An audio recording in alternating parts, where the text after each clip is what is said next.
NTO, NTDO 212. Com check. DPS, go. Inco, go.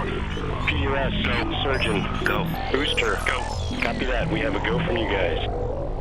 This is Talking Sound.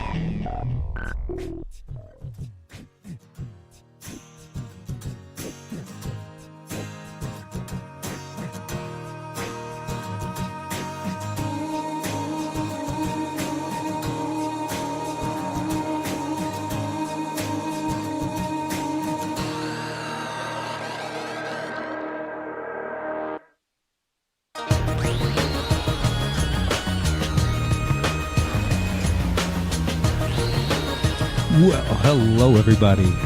Welcome to the Talking Sound Podcast. The track you were listening to is Mess Around, the hit single off of the album Apophenia by Big Jaw. With us on the show today, we have lead singer and guitarist for Big Jaw, Clint Roth. Clint, how are you doing today? Good, man. How are you? Dude, I am great. Number one, may I just say what a joy it is to work with you every time I see you on site. Just so y'all know, everybody, a little bit of behind the scenes inside baseball action. I actually work with Clint with ATX Event Systems and a couple other companies here in the Austin area doing corporate AV, things like that. But Clint's real passion is his rock and roll, his music. Since I've known him over the last few years, that's what we always end up talking about somewhere along the line. Is gear, toys, things like that, and especially Big Jaw. I love your sound, and the album Apophenia is great. I guess it's really more of an EP than an album necessarily. But nice, man. Thank you. The sound of it is absolutely phenomenal, and one of the reasons I wanted to have you on is because you are one of the many self-produced bands that I know, and so many people are looking for this kind of sound. So many people are looking for like that huge production sound, and it's hard to get without dumping a whole lot of money if you don't have like the skills in which to do it and the realm of knowledge that it takes to get something like that done on a budget. Tell us a little bit about how Big Jaw came to be, how you came into the music scene and kind of came up, and the creation of Apophenia. Well, first, man, let me say thank you. You're very welcome. Generous for calling a Mess Around a hit single. Yeah. Thank you. Yeah. Yeah. Well, I mean, anything that has the accolades of being on 1, 2, 3, 4, 5, 6, 7, 8 commercials, including NASCAR, Chevy. Oh, that's misleading. That song's not in all those commercials. Oh, yeah?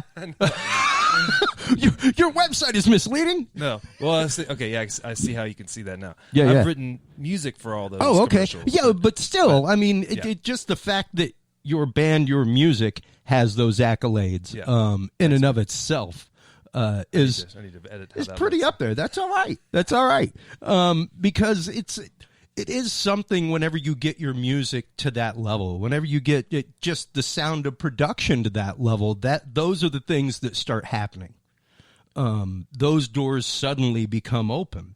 Well, it's funny, man, because that stuff came before the band.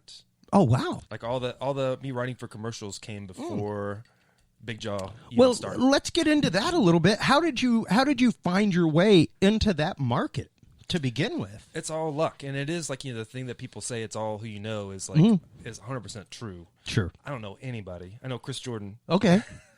but I know a couple hundred people. I have a friend. Yeah, my friend Adam Aronson, who played drums on my first EP, Appetite for Construction. He played drums on the second one, Photophobia, and he played on Mess Around on the new one. I met him when I lived in San Francisco. I was when I was just getting started working in studios. He had a band called Magnify It, and that's where I met him when he was in the studio that I was working at. Okay. Doing his record, and we became friends and have stayed friends ever since. And we both moved to LA about the same time.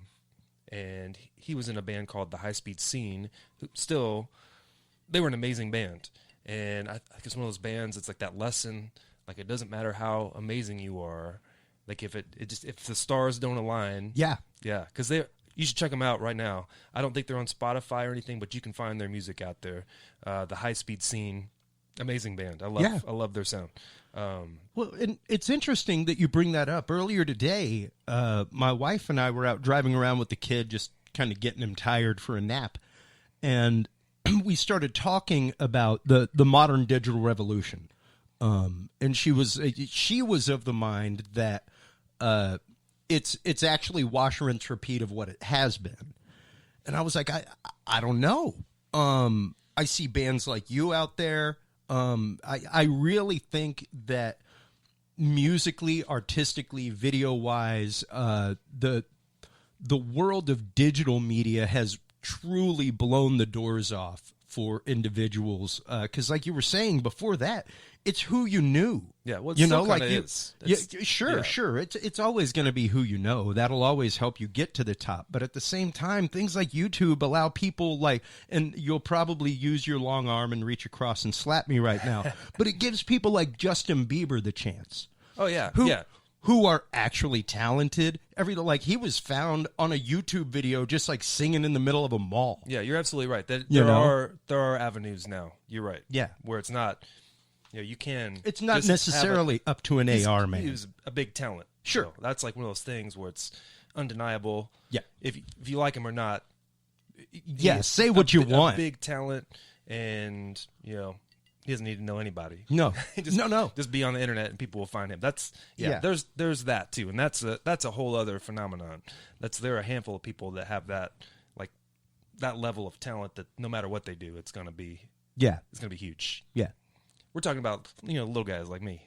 You got to know somebody. Well, yeah, and you do have to know somebody. It helps to be in with A&R people. But that kind of stuff. Adam, how we got into writing music for commercials? He met somebody at a party in L.A. and they got to talking about his band, the High Speed Scene, and I know that band. I saw you guys. You're great. And they asked. He misunderstood. She was asking him to have the High Speed Scene write a song for this commercial, for a demo. And he took it as, this is an opportunity for me to write a song for this commercial. And he asked me to help him. And so we turned it in, and it wasn't the High Speed Scene. It was just me and Adam. But they really liked it. So okay. So then that turned into So next time you and this guy are going to do this project, right? Yeah. So it's okay, that's not what we wanted, but it's good. Yeah. So that's how we got in. We started getting calls and started writing music for commercials. And it was me and Adam writing together. Yeah, and it's amazing how it really is, like you said, stars align, being in the right place, the right time, and knowing someone. Yeah. It always surprises me. I love asking people their story because so frequently that is the story. That they'd been plugging away on one project, and this one just kind of popped up. Yeah, you meet somebody at a party. You run it. Yeah, that's what happens. Yeah, that's how you get things done. That's how you make connections and move forward. Is you can do what I do, which is sit by myself in my house and write music and don't talk to anybody. Sure. And you and me and my mom will hear the music. Yeah. Or you got to get out and meet people. And look for opportunities like this. Like since we talked about Big Jaw, and here we are talking about it on your podcast. Yeah. Well, and like I told you the other day when we were on show site in D.C., hey, come over. Come be on the show. Worst that's going to happen is you have something for your media kit. Yeah. No, this is great. Thank you for having me. And it surprises me, though, that, with my other podcast, Dudes and Beer, I've had, international speakers on my show, whistleblowers, all kinds of stuff, because they're literally of the mind hey man, if you got a dedicated listenership of 1,000 people, that's 1,000 people that haven't heard about my book. Oh yeah, that's 1,000 people that haven't heard my speech, Chris, on a TED Talks. If you had 0 listeners and you invited me to come over and talk to you in your living room about Big Jaw, I would be here. Yes, you would. Because properly, you are a shameless self-promoter of a musician. I'm trying to be. I'm working at it. That's truly what it takes. Yeah. It really is that go-get-'em attitude, the self-promotion aspect. And like I was explaining to my wife in the car today, it's an unfortunate situation when you're in a band, especially a large band, anything exceeding 3 pieces. Yeah. Like just in physics of itself, like the triangle is the most stable of everything. There's a reason for that. Once you get into the alchemy of 4, 5, 6 people in a band, now you're talking about like more horses hitched to the cart. Yeah. And when that one horse goes like, oh, what's that? That slows the horse behind him Oh, down. yeah, definitely. You know, and now suddenly like all the horses aren't pulling equally to the same goal. Yeah. Streamlining, And for sure. You know, it really does take that concept of like for every 1 hour you spend in rehearsal, you spend 3 hours out promoting. Things like that. There are just these tiny little equations that when you work the formula will work. But that's the other thing. Okay, so if you did have a band with 5, 6, 7, 8 people, that's 6 or 7 more people that could be out there spreading the word In theory. exponentially. In Yes. theory. They wouldn't. Oh, They God, wouldn't in do it, beautiful, but beautiful, awesome theory. in Yes. awesome theory, you'd have 9 people out there. I would love to have a 9-piece band. Wouldn't How you? fun would that be? Dude. Until you get into logistics of scheduling rehearsals and all that stuff. I but- could completely hear like a ska horn section behind what you guys are doing. Completely. That would be epic sounding. But it's also one of those as an engineer and someone that booked bands. Whenever I heard stuff like, dude, listen to that awesome ska horn section, like I'd bring them in for a ska show one night, and then it was like, oh yeah, you know, we had those guys in the studio. Yeah. It was like, what the Yeah, hell? You know, so the fact that what you're doing and what is on the CD is what you can perform live and what you can pull off live. Mostly, yeah. I mean, at least the stuff that I heard online There are before little you bits- brought the there are little CD. bits in there that that we can't do. There's Sure. like some keyboard parts and things like that. But my kind of thinking is like the first record that I did was just like I didn't have performing. I had performing in mind a little bit, but I had never really performed, so I didn't know what that meant. Sure. But my thought was like I'm going to write a record that a band could play. I pretty much did it piece by piece by myself, and then Adam played the drums.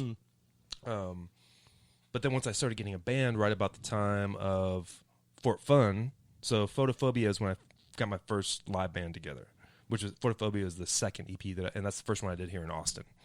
About Fort Fun time, I went into it thinking, okay, now I have this band and we have all these parts, and I have to kind of rearrange how these songs are to play them live with the number of guys that I have. Let me go into this record thinking that I'm gonna write a record for a 4-piece band. Okay. And that lasted about 3 days. I get into like, nope, I don't want to do that. I want to do, that's what I love about making records is I want to do whatever I want to do. It's like, you know, if you like a novelist, I feel like that would be fun to write a novel just so you could just make whatever world you want to make. And that's kind of how I felt about making records. I went in like, I'm going to make a record that's simple enough for a band to play. Nothing we can leave out. We'll play it exactly like the record. Yeah. And like, nope. I just want to do whatever I want to do on this record, and I'll figure it out, the live part, later. Well, and that brings us to a very interesting turning point in this conversation, which is production. Yeah. Myself, whenever I would be asked by bands that I ran live sound for on the regs to like, hey, will you come be our sound guy? I would have a sit-down beer conversation of, hey, you know, you understand this means I'm stepping into the role of producer now. Right. That means I will be coming to rehearsal. That means that we won't be getting drunk at rehearsal. We can get drunk after. We can have fellowship and get drunk and do whatever after, but rehearsal is rehearsal, and we're going to do it like we do on stage, which means we aren't going to have a 12-pack before we get up on stage. Maybe we'll have a beer to loosen up. But we ain't going to be drunk. We ain't going to be messed up. Right. When you have a bad night on stage, I'm going to let you know. Hey, you dropped your boys at this point during the show when normally they're looking for you on that jam band turnaround. You just left them hanging. And I saw it happen, and here's the video footage to prove it. You were saying that Apophenia was your first time to actually have somebody else step into that producer role with you. Yeah, well, it was an interesting way to do it. And actually, so my friend Chris Haynes, who I met probably about the same time I met Adam Aronson in San Francisco. He's just kind of amazing engineer who I've always kind of like one of my first assistant engineer jobs was assisting for Chris, and he's worked with Nora Jones and Ministry and like all these, Weezer, Brian Bell from Weezer, and I've kept in touch with him throughout the years. I think he's one of my best friends, and I was out visiting Adam a couple years ago, and Chris came up. He lives in Yuba City, and Adam lives in Chico, and Chris drove up, and we were drinking. He's like, "Hey man, like, what would you be interested in ever like helping me make a record?" Because he has mastered all the Big Jaw EPs. Okay. He masters them, and he gives me advice too. If I have a question like, "What do you think about this?" I call Chris or I call my friend Steve Holsworth, and they kind of weigh in a little bit, so I'm not completely on my own on an island. And I was kind of like, well, let me see if Chris wants to do it. And he said yes, so we talked about it, and what we ended up doing was I rented a room at Austin Music Rooms for a month because I don't have a place to do drums or any of that stuff. Wow, okay. And in that month, at the beginning of every week, Chris and I would FaceTime. Okay. And we'd talk about what I was going to do for the week, go over what I did last week, and then I would just go and do it. So it was still kind of like I was doing it on my own. I was still recording everything myself. Sure, but you were having a weekly production check-in with somebody. Man, this scotch is getting to me. That's all right. I had someone to bounce things off. That's not the word I was looking for. Well, it's really more the fact that you've got a lifetime editor. You've got somebody, number one, that keeps you on path. Yes. Keeps you from getting distracted. That was the big thing. The big thing was because usually it takes me a long time to finish a project because I get obsessed with stuff. And maybe I get obsessed with the wrong things. Yeah. So it's great to have Chris to like call like, okay, he's like, yeah, that's not important right now. Don't worry about that. Yeah. Let's focus on this. You need to do this week. Yeah. Don't worry about, that lyric that you're obsessed, that one line, like we'll get to that. Yeah, worry about finishing the drum we tracks. have like this much time to like get these guitars done before you have to be out of this room. So that kind of stuff was amazing. And it was like lyrics to me is the hardest part. If I didn't have to write lyrics, I would probably release an EP every like 5 days. Yeah. But I obsess over lyrics, and I get really hung up on it. And Chris, it was really helpful to have Chris kind of saying like, this is good, move on, come back to it if you feel like it, but let's move on from this. That was huge for me. That really keep things moving and do something more. Yeah, because I mean, if you want to change a vocal, if you want to change a line, you can go in and punch record that later. There's 1,001 ways that you can do that in post. Well, I'm not talking about like the recording that. part, just like the writing part, because I was writing it all at the same time. Oh yeah. Well, and that's just it though. If you're gonna spend an hour toiling over a line and how to change it, that hour, 2 hours could have been spent laying 2 guitar tracks. Right. Like there's and to have somebody keeping that checklist to keep you moving and keep you focused, because I can do the same thing. I mean, you see my rack behind me. Yeah. I could sit over here and tweak a tremolo for like an hour and a half and have 3 different tremolos and like, that one sounds cool. But at some point, you got to get the keyboard track laid. Maybe you can punch in tremolo later on a separate track, and post it in through a mixer, something like that, and then you can play with keyboard tracks all day. Like you can play with that overlay effect all day. Right. But the important thing is getting that track done and getting it finished. And having somebody to not necessarily lord over you, but to keep you in check. Yeah. Because all the same thing too, where, in the past, when I've worked on a song, I'll figure it out eventually. I'll listen to a song. How it is when you're working on something, you listen to the song over and over and over. Each one of these songs, before the record even was finished, I probably listened to each song probably 3,000 times. I'm not kidding. Like when you're working on it, it's just you just listen and listen and listening for the cracks, listening for like, I didn't hear that before. Yeah. Or listening for is it done? Yeah, that note was a half measure behind. Yeah, not even that, but just like just the minutia, exactly. The minutia, and stuff that you only hear when you listen to it over and over and over and over. Yeah, and Chris kind of sped up that process a little bit too, where it was like, I would have got there eventually, but it was like, okay, I hear this part needs something. We need something to fill this hole. This part is too much. Okay, you have enough guitars. This part does not have enough guitars. That kind of thing, which was kind of huge. Yeah. Having somebody send you, I guess, session notes, as it were. But the thing I'm discovering now that it's finished is that part of that process of me really like listening over and over and over and internalizing it has changed, because I'm doing that now that it's over and I'm listening to it, because there's another hand on it that I couldn't fully process what changes he was making to it in the moment until I've had listened to it 3 million times and internalized it in a way that only happens if you listen to it a bazillion times. Now, as someone who's listened to his own music to the point of not only ad nauseum, but to where my wife couldn't listen to my music for like a year and a half, I guess it was probably about 2 years ago, we were driving to Houston and Shakuhachi Jones came on our just USB player in the car, and I went to change it, and she was like, "Oh no, you can keep that on. That's all right." And I was like, "Whoa, you're gonna let Shaq Jones play?" And she's like, "Well, I don't dislike the music. It's just that I heard the same stuff day in, day out, all day long for months on end." Yep. And not everybody's built for that process. Not everybody's ready for that kind of production / post-production process. How did it change your, I guess, your overall view of Apophenia as a final product? Was it? Do you feel the moment of completion inside of you? Not having gone through that fine tooth comb process as it goes on, like you normally would. The obsessive process that we do. I did obsess, but like I was saying, like it's just a little bit more of me still trying to process. Like, okay, how would this have been if I did this on my own? And what did Chris add? Chris added a lot. Chris added a ton, and Chris made it like, a more manageable process. Really was like the big thing.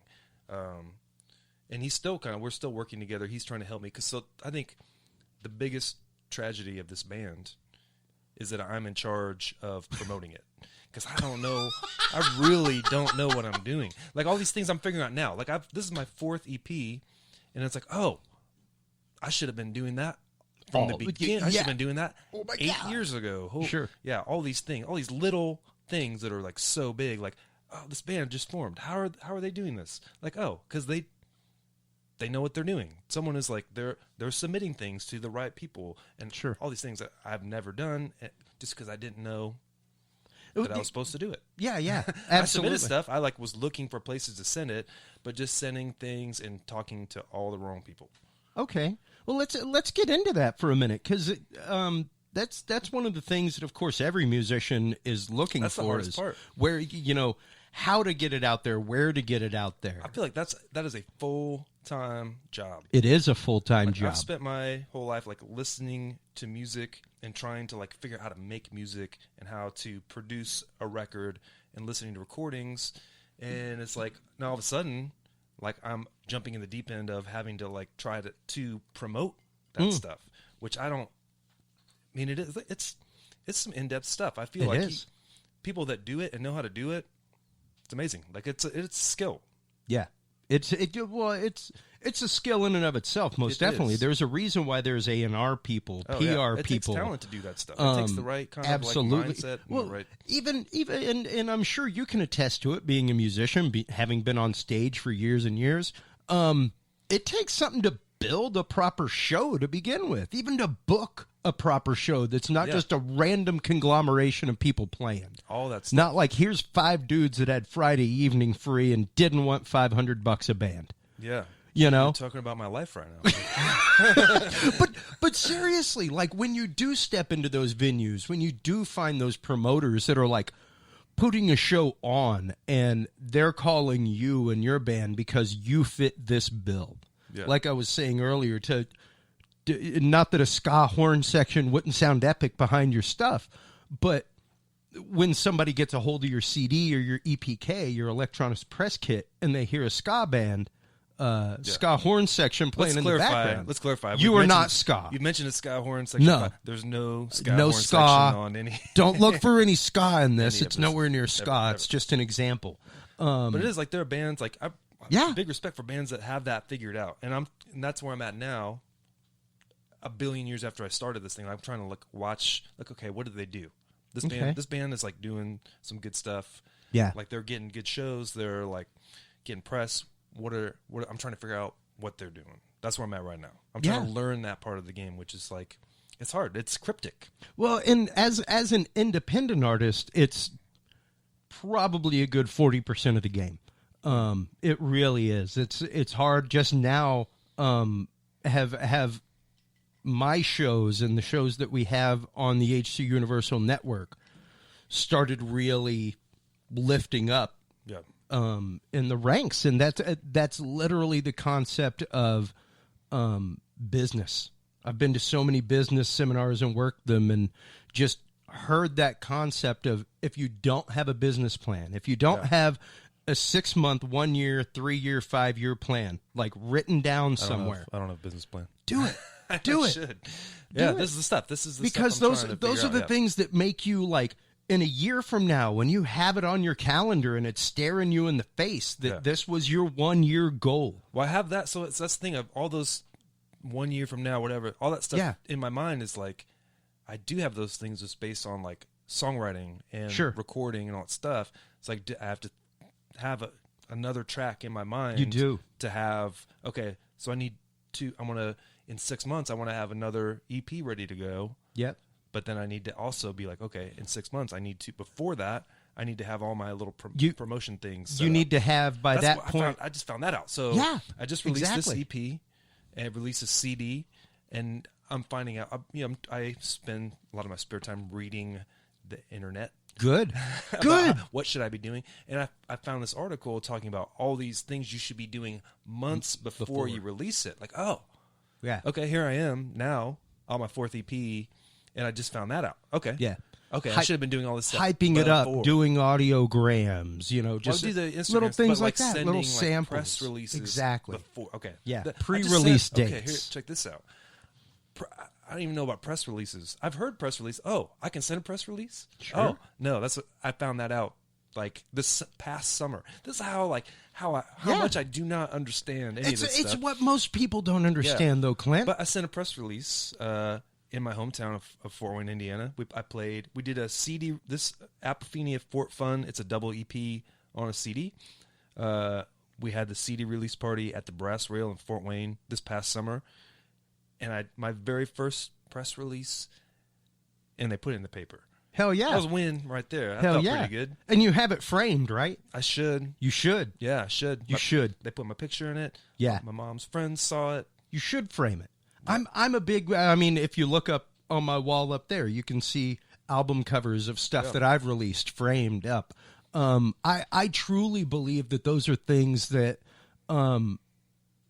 put that out into the universe. Yeah, but those are the things like whenever you that's give how you those get traction. things, it is. You do press releases, you do all this stuff, and that's what I didn't know. Like, why has nobody listened to this? How do I get to people? Yeah. Like, there's, and I'm learning. I'm trying. Yeah. I'm trying to figure it out. Well, and that's just it, though, is that most people are stabbing in the dark. Yeah. And that's why I do this show. Like, the whole reason I started Talking Sound was because whenever I would meet people that I used to do theater with and stuff like that and record music with, they'd be like, dude, how'd you get into that? How'd you, like, it was not hard. It really wasn't. It was meeting a couple of people. And now I'm more than welcome and happy to, like, let people know those people's contact info as long as they're a hard worker, a good worker, and willing to ask questions and learn. But that's what I think, though, is that I feel like I look at some bands, like I know some bands, I've seen some bands that were like great. Like, oh man, that band was great. Whatever happened to them? Why'd they break up? But I feel like the people that have any kind of success, so all it takes is like the people that don't give up. That's it. The people that just keep doing it. And I've committed to just being that guy. And it's obvious. I'm not going to give up. I don't know like what the top of this ladder is going to be. I don't have high expectations. Sure. It'd be cool to play a show with with a bunch of people at it. That would be cool. Yeah. That's all I want. But but I'm gonna be the guy that doesn't give up. I'm gonna be the guy that's still trying to figure it out. Like here, there's still so much to learn about how to promote and how to get it out there. Like I'm just like scratching the surface after reading about it for like literally like 8 years. Mm-hmm. And just how do people do it before the internet? How do people know about that stuff? Yeah. That also blows my mind. Yeah, it was. Well, it's like we were saying the other day. Like who the hell figured out that you needed to boil the brains of a coyote so that you could cure the coyote's fur? So that I you wasn't could. part of that conversation. I guess you weren't. I guess you were right next to us. But know yeah, about that. like how does this knowledge get disseminated? Like these dirty, deep secrets of the industry that really aren't like hugely kept secrets. It's just one of those that like, nobody wants to tell you how to run the soundboard because they're afraid you're going to take over their job behind the soundboard. I do feel like though, and I've felt it in the music industry as well, where like people that you work with, people that you play with, people that you share stages with. I don't feel like anybody's like, from my experience so far, as far as this like promoting the band, I don't feel like anybody's like keeping secrets. No. I just feel like everyone I've talked to also doesn't know. I've talked to a lot of people that are like, yeah, man, I don't know. This is what I'm doing. This is what I'm trying. Yeah. I feel like there is like a lot of camaraderie, a lot of absolutely. in the bands that I played with in Austin who are kind of in the same boat. We're just like, okay, we're just trying to figure it out. But there's like really great bands. There's a band called Samantha Lee and the Family Tree. They're awesome. Like they put on a great show, and they're doing some stuff. They're moving. They're like same thing. Like they're just pushing and pushing and pushing. But whatever they have figured out, they have shared with me, and I'm trying to how did you get that show? Oh, we called this person. We did this. Yeah. That kind of stuff. But the one thing now that, when I'm learning these little bits of information and sending emails and whatever, because before all the past handful of years, I was just sending emails into the dark and getting zero responses. Yeah. Like nothing. Crickets. Nothing.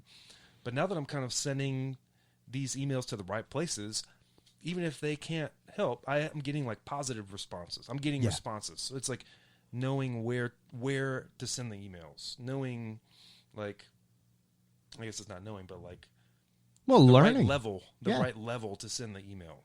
Yeah.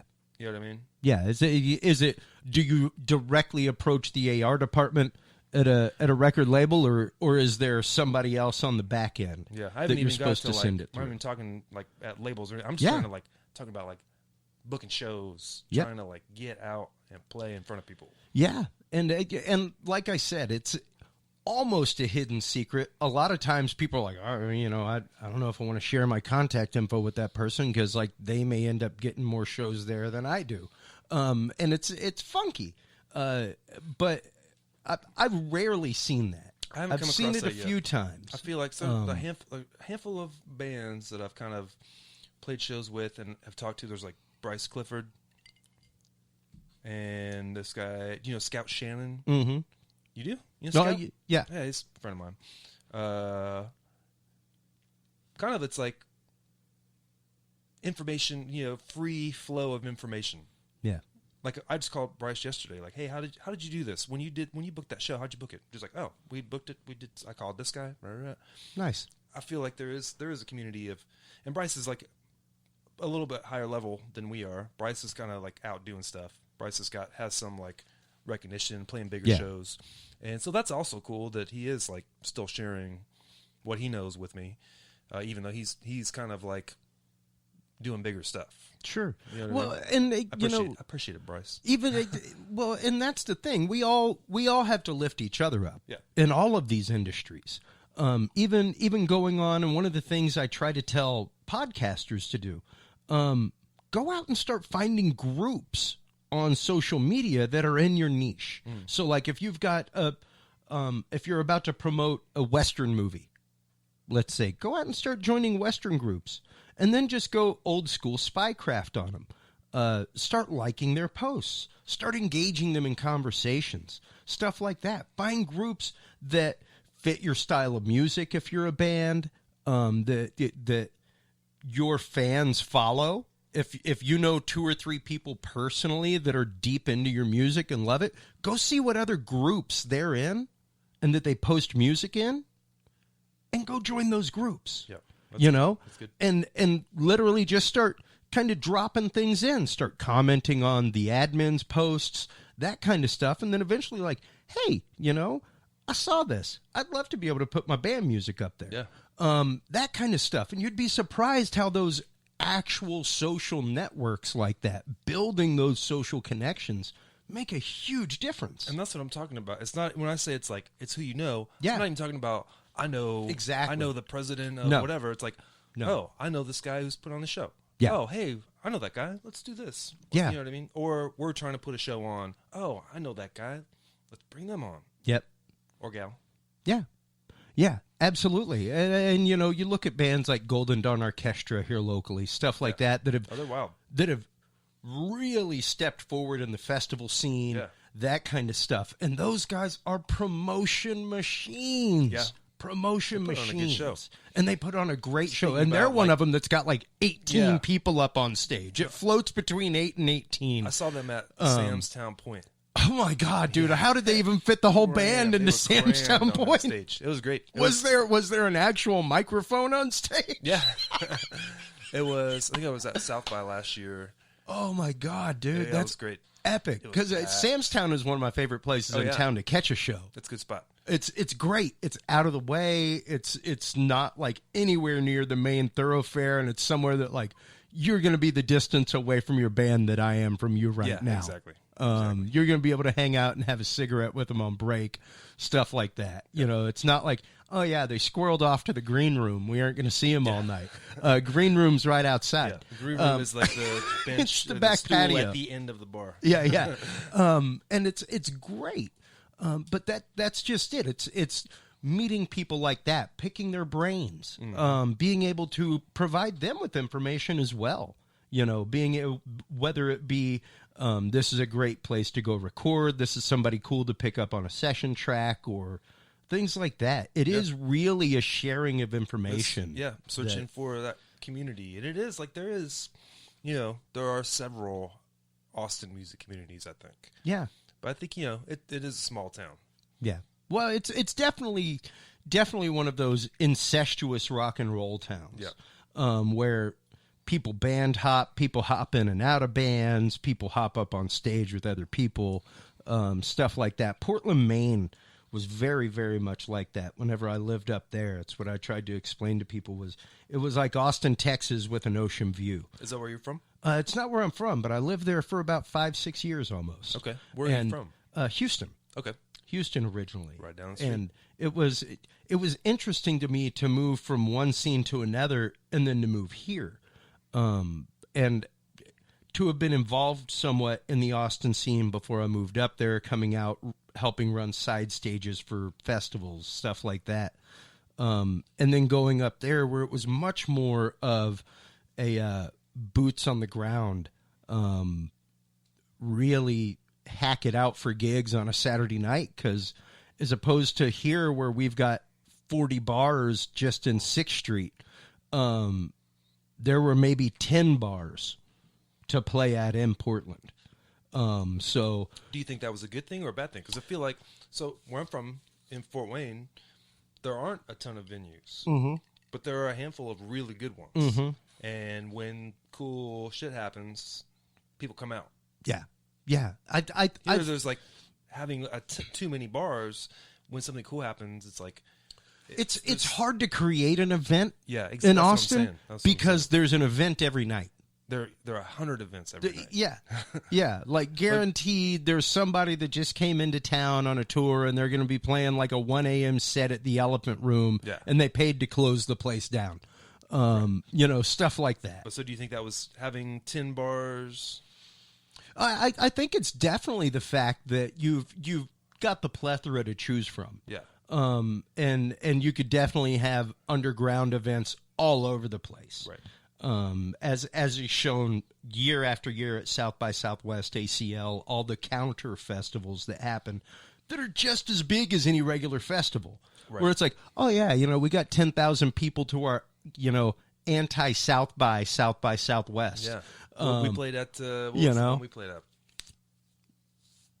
Oh man, That's all right. maybe edit this pause out. But I'm not remembering. I'll Sounding throw some ungrateful. crickets in. Scotch. I've been drinking too much. Yeah. Chris says you can't say on the radio, but Chris Sure you put can. A big bottle of scotch. This in isn't the front of me. radio. This is the interwebs. The interweb. We can do whatever we want. This is America. But Scotch fog. I'm gonna Scotch Yeah. fog a little bit.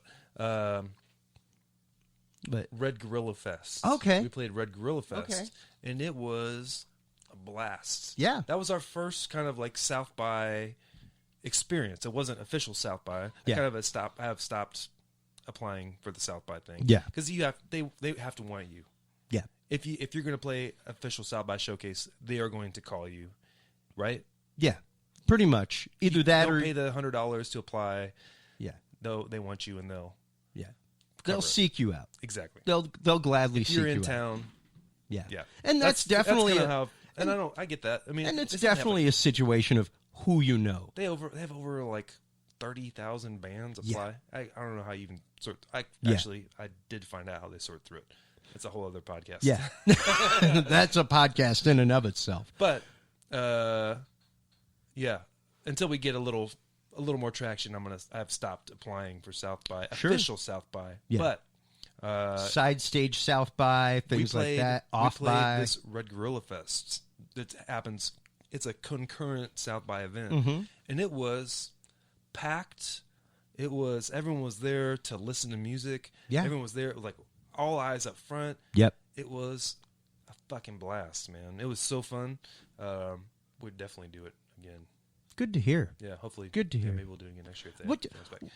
What as a musician up on stage, for those of us out in the audience, what's probably your biggest pet peeve, Clint? I don't mind if people talk. They're in a bar, Yeah. you know. No, that's fine. My biggest pet peeve, quite honestly, was people coming up and I'm a sound guy. My biggest pet peeve was people coming up and using our subwoofers as friggin' tables. It's like, and they aren't even mine. They belong to the venue. Yeah, and it's but like, it still bums really, you out. dude? Now I get to sit here and like listen to your girl ass rattle around on the subwoofer while I'm kicking synth lines. You know, I just get to hear this Yeah. going off that wasn't there before.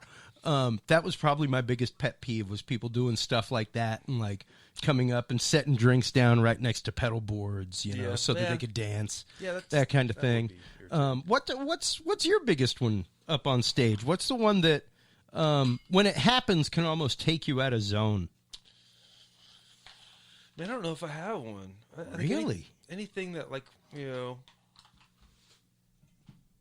that irritates me on stage or takes me out of zone is something that I have done personally. Okay.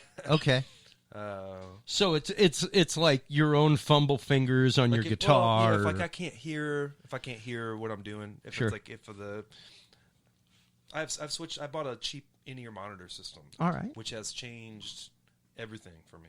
I bought it on Craigslist for $200. Okay. It was a little Shure PSM 200. I have it mounted under my pedal board. All right. It's pretty slick. Yeah. And I run my mic right into it. Yeah. My mic, my voice, and my guitar go right into my ears. Yeah. And I don't have like custom fits, so it's just like wearing earplugs. So I can still hear stage, I can still hear Marty, I can still hear Eshak. Yeah. But I have control over how loud I hear my voice. If there's problems with the monitors or feedback, like, hey man, you can take it out.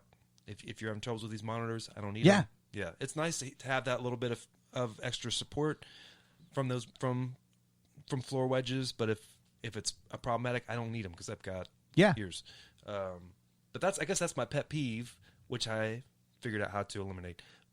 Was That's not good. being able to hear my voice or hear my guitar. And I don't know.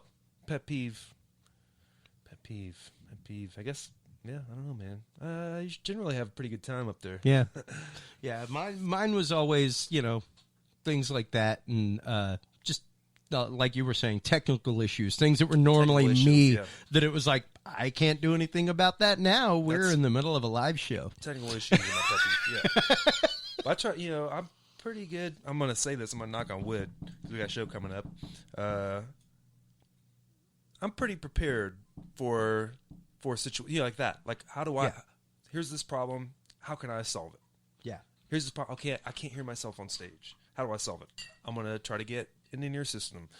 Oh, in-ear systems are $1,000.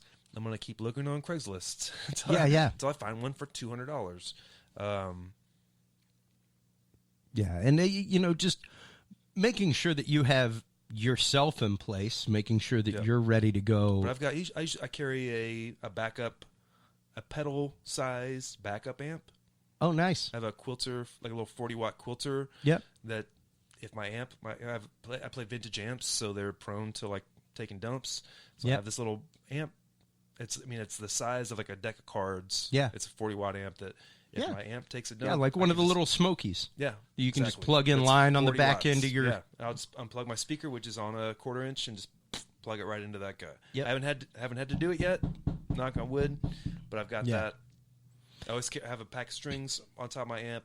Yeah, and see, I was never personally an amp-driven sound guy. Okay. Most of my stuff was in the electronic realm, so I was much more of an effect-driven guitar player, and mine was always I just threw like an ART tube pre because it was 9-volt powered. It could run off the same power strip as your DC So brick. are you going like direct? Yep. So okay. Yeah, so it was like. When you say you're not amp driven, you didn't. You can have crank. an amp. You can crank that thing all day long into the monitors if you want. We will not have any feedback. Yeah. Here's your direct output, and it's nice and warm like a tube, and it's direct. So, Do you still play? Do you play out? I've been considering it lately. Yeah. With I've seen a few things pop up lately where it's like, like chill electronic music night, and it's like, oh, where the hell's that been? That's some stuff I can play on. Because a lot of my stuff involves, of course, playing to a backing track, but doing a lot of improvisational things and looping and stuff like that, like esoteric sound meanderings. Yeah, that's cool. I can see that with all the gear. Exactly. Yeah. All the patch bays and things like that. Yep. I had a big board about this. It was basically the size of a keyboard case that would just go up on a stand and had, I've got them in here. I'll show them to you, but it was like all my different noise makers. That Zoom, on different Zoom 120. The 1204. Do you use that use the vocoder in there? Oh yeah. Oh yeah. Oh yeah. Vocoder in that thing is dope. Yeah. I'm a big fan of Zoom delays. They give you like second and beyond delays, stuff like that. I love it. That was the first It's super fun effects box I ever owned. It was one of the first ones I ever had too, and it is for a 1/4 inch and out, just absolutely beautiful. You can pick them up for like $60 all day long. It's used. one of those things where it's like a lot of people bought them because they were cheap, but it turns out there's some like gold in there. Oh yeah, and it's funny. That's one of the reasons why the tagline for this show is where -10 is a number to be desired. That is nowhere in shape or form a pro level. Yeah. Like when it comes to sound quality. Right. But hey, man, if that's the sound you're looking for, and that's where you can get that sound, use it. Yep. Use it. I just ran across like 3 old school DBX, like 1-channel compressors that I keep around because, hey, man, sometimes that's the hardcore sound I'm looking for. Like what model? Like 234s, stuff like that. Where it was literally just a slider. Right. It was like input, output, slider. It was like, I want this much compression. All over easy compression, but like whenever you look them up, they're still like $100 a pop. Right. And it's like, damn, that's like a 35-year-old piece of half-rack gear that still sells for $100 all day long, and that people still look for. Right. Or like that, the 163s, things like that. It amazes me how much. I guess we're talking about sound. We can get some geek gear talk. Oh, absolutely, geek out. Like how much the lexicons still sell for. Oh yeah. That's like, it's crazy. I saw, they're not nearly as much as they used to be, but there's a guy on Craigslist right now that has like a 480L for like $3,000. Oh yeah. And it's like, yeah. How, I don't know, man. It's the same way with those ADAs that you see up here. How do you justify paying $3,000 for a box? For a reverb. Yeah. For a box that I have, it's a model of it. I'm sure it doesn't quite live up to it, but it lives up to it pretty well. For like $100 for the plug-in. Exactly. you know? It sounds great. Yeah. How do you? I don't know. Yeah. How would someone justify paying $3,000 for that right now? Yeah. Well, I feel bad. So my thing is amps. Yeah. I love vintage amps, and that's my thing. Like guitars, I feel like guitars are going to hold. Guitars are going to be for a long time until people stop playing guitars altogether, if that happens. But amps are a thing. No one's going to. At a certain point, I think people are going to. The value of vintage amps is going to plummet. Yeah. Because you can recreate the sound of a vintage amp. They're doing it now. They're pretty close right now. They're pretty close to a lot of stuff when it comes to amp emulation. And who wants to carry around an 85-pound? Yeah. I have a 62 concert, and it's oh my god, dude! Yeah, that is about 80 pounds. It's heavy. That is a piece of furniture. Sounds amazing. Yeah, it sounds amazing. Yeah, but it's like that's something like I got it cheap. I got it super cheap. But that's not gonna hold its value in 10 years. No one's gonna want that. Maybe that's my thought. A guitar, though, I mean, that's something you hold in your hands. You can't recreate. Maybe I say that now. Someone's going to figure out a way to recreate the feel of a vintage guitar. But guitars keep going up and up and up, and I feel like a guitar is different. Yeah. It's an instrument that, like, I think investing in guitars might be a smarter thing until people stop playing guitars altogether. That's the other thing, but because you can get the sound of any guitar. You can emulate the sound, but you can't emulate the feel of it in your hands. No. And that's the difference between an amp and a guitar. And a guitar doesn't take up that much space. It's not that heavy. But all these vintage amps that I have, I feel like I'm going to take a bath. Yeah. Well, and but I love them. I mean, for me, They're it's so cool. Yeah, and I mean, I love building guitars, stuff like that. Like you were looking at a couple of mine earlier. Like I think that white one I spent all of $100 building, and I had my former host of Dudes and Beer had it for like the last year and a half playing it live on stage. He just loved the way it sounded. It looks cool as shit. Yeah. No, I just had somebody borrow it to take pictures actually for a art in music exhibit that they were doing. And I was like, "Oh, that's cool, man. You want to take pictures of one of my builds?" To that's describe awesome. it for the podcast, it is it's a Strat. It's aged. Yeah, it's got the ghetto age on it. Yeah, ghetto age. But it also has like 1, 2, 3, 4 multi-position switches, along with the 5-position toggle switch. Mm-hmm. Yeah, and two of those are 3-way toggle switches that control the tone and the tone that actually give you boost or dampen on. It's up as boost, down as dampen, middle as stock. So it changes the actual range of your tone knob on both of those. And the other one is a 3-way switch that goes between parallel series and all on. And then the last switch is just on off and is the standard Gilmore switch that goes on guitars that lets you first position or fifth position have the neck or bridge on at the same time. And that was just one of those. I was bored. I had a whole bunch of, I was in a huge parts buying binge for a while many years ago where it was like, oh, look at that. There's a Strat body for $20. And I just pick up Strat body and hold on to it. Yeah. You know, like, I'll find a neck at some point for $20. And like, I'd build $50 guitars in an afternoon, just hacking things together with old parts. And I loved it. It was fun.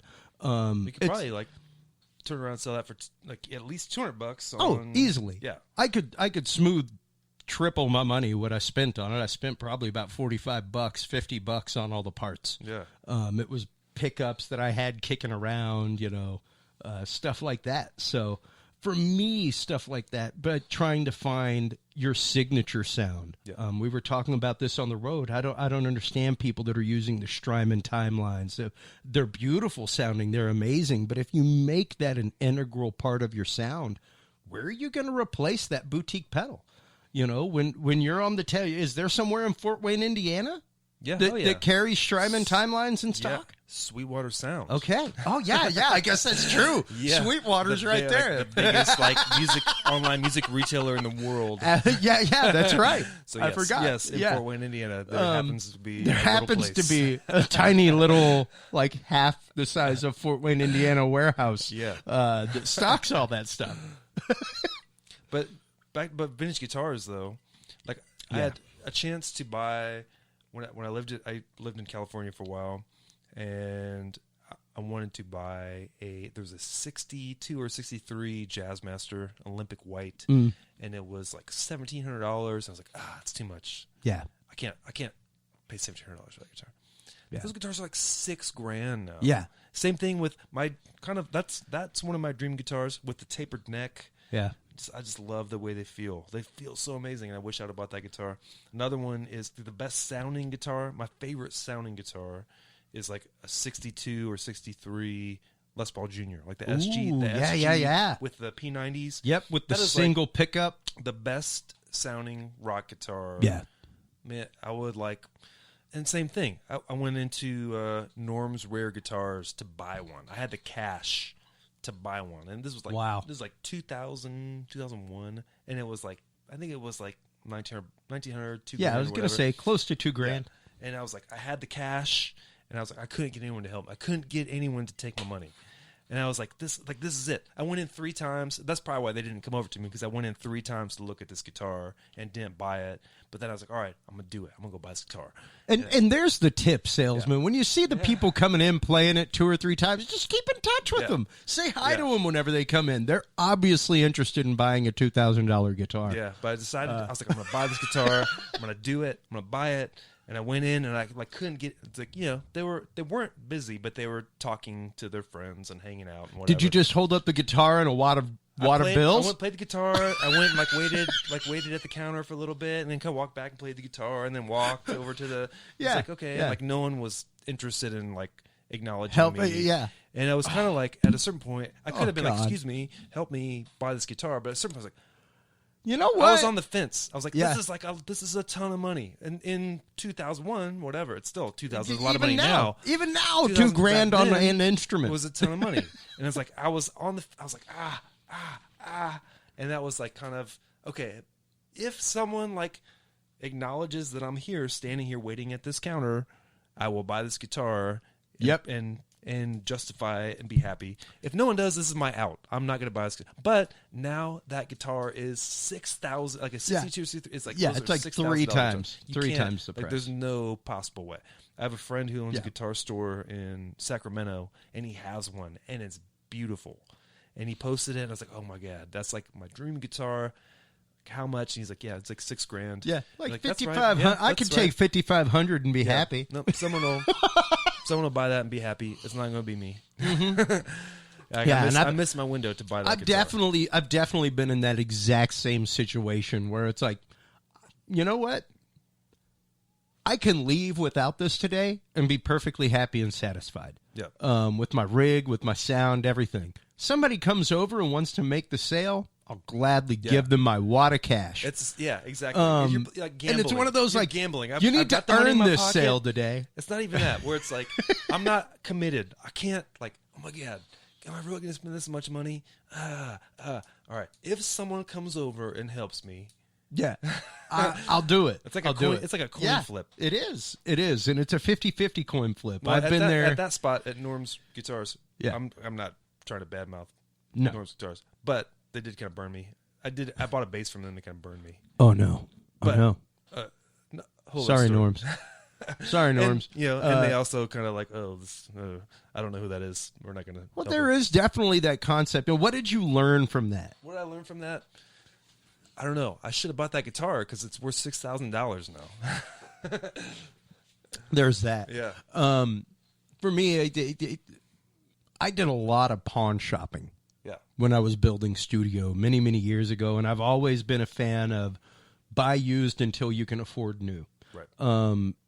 You're much better off using a piece of gear with maybe a quirk or two in it and learning to really use the gear before you invest. I mean, because, hey, it may be the fact that you don't need to go with the upgraded version. Yeah. You don't need to go with the most modern version that costs $1,000 more. Right. you may be able to get away with a $250 used version like what you did with your in-ears. Yeah. Oh, yeah.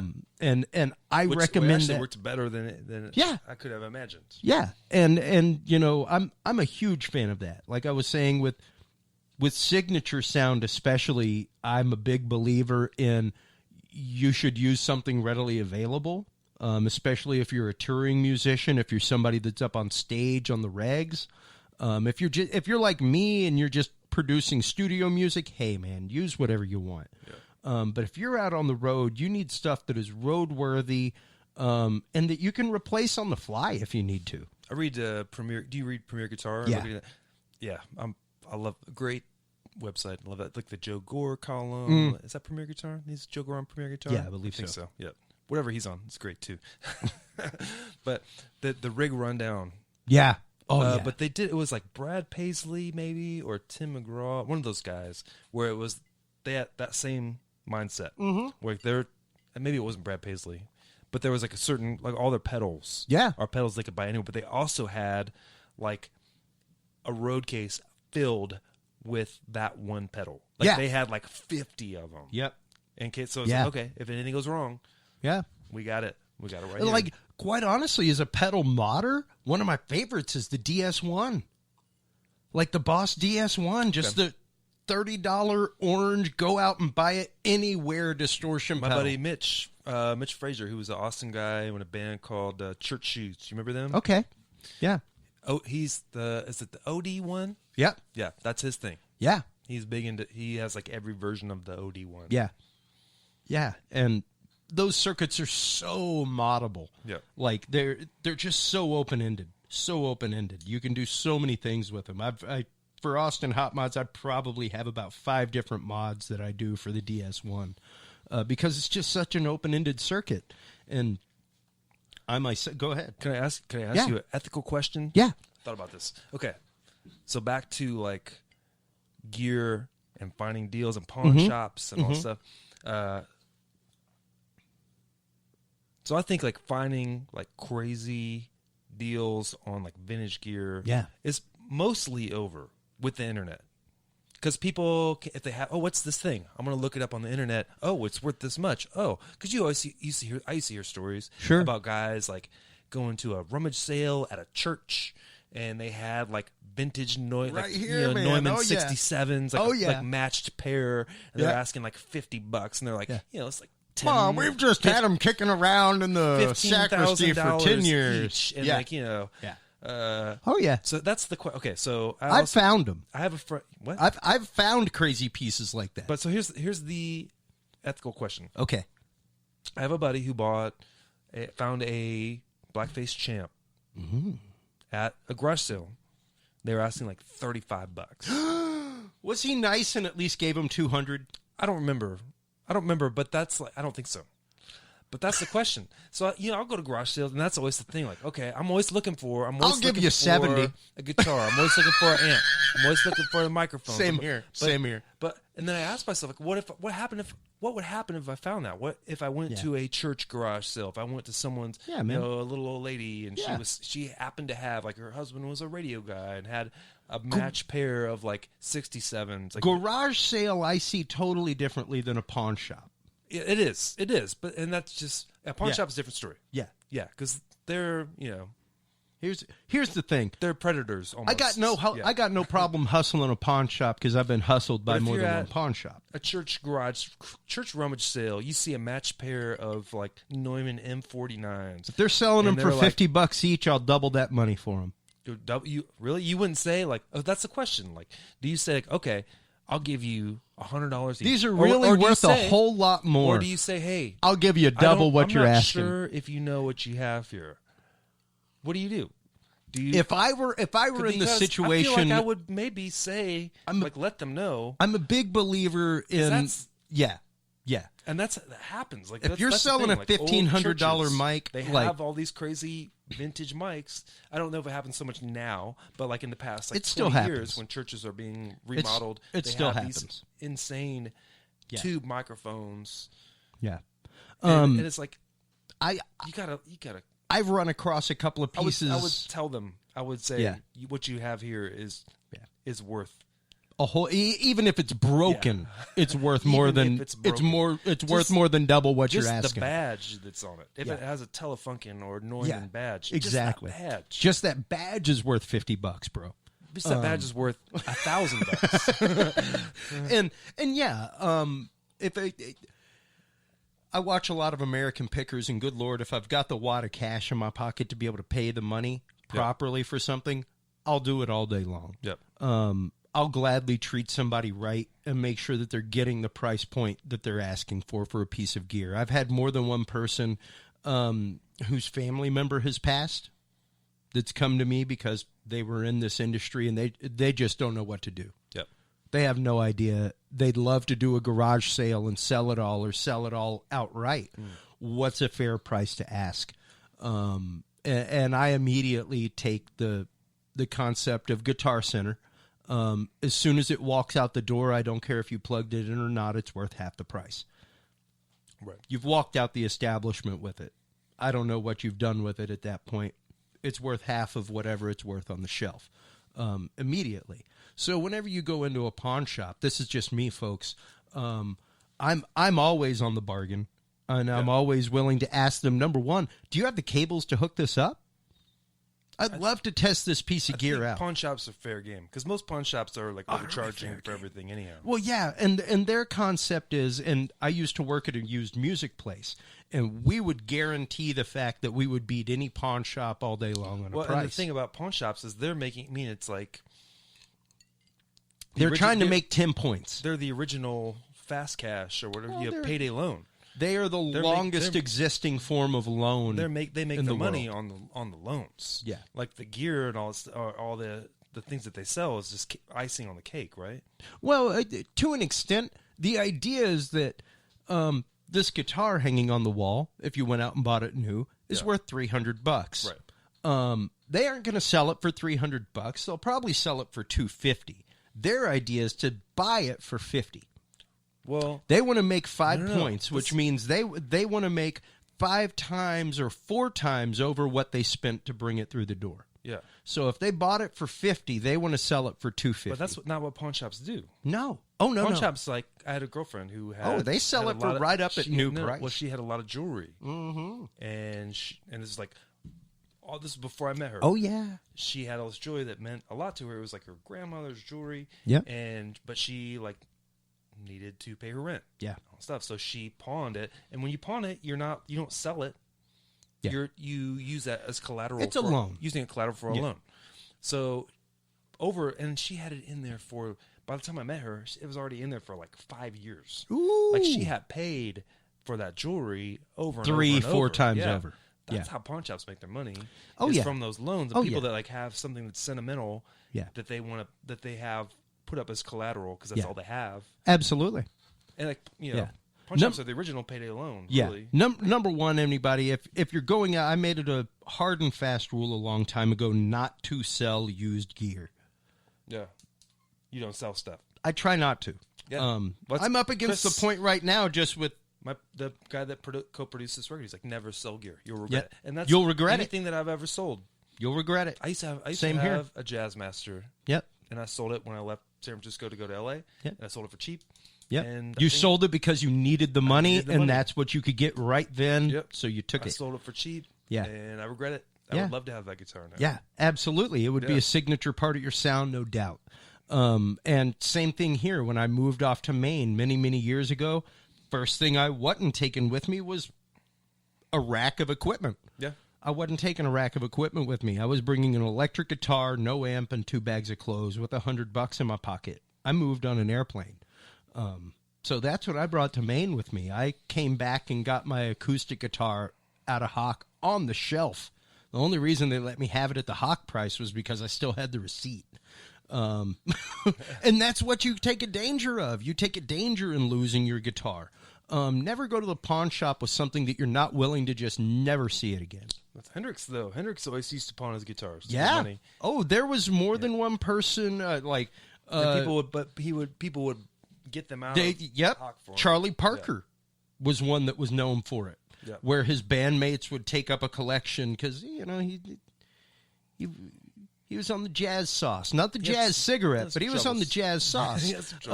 And yeah, you know, more than once his band would take up a collection to go get his horn out of hock so he could do the show. Yeah.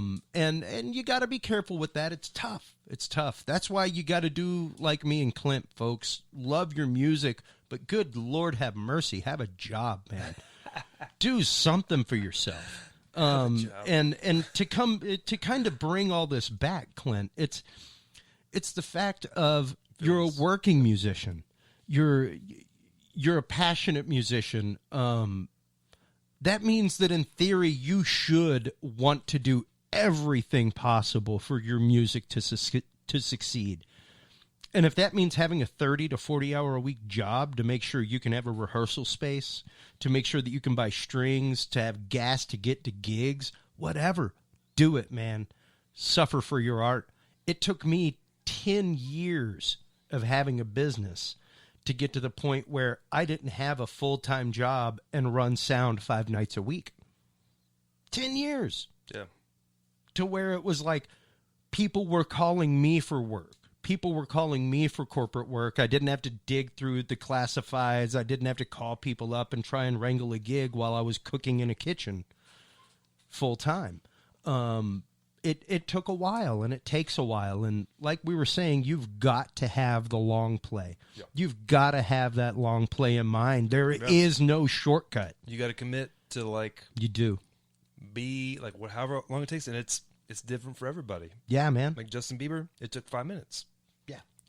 Yeah. Some guys like me, a couple decades. And but that's the thing is like that's the difference. Well, it's because you got to be the guy that doesn't give up. Yeah. But that's the only part of it is you got to keep growing. Well, you got to keep whatever that's it. You know. Well, you got to invest in yourself. Find like, okay, this was good. How can I make this better? What's setting me apart from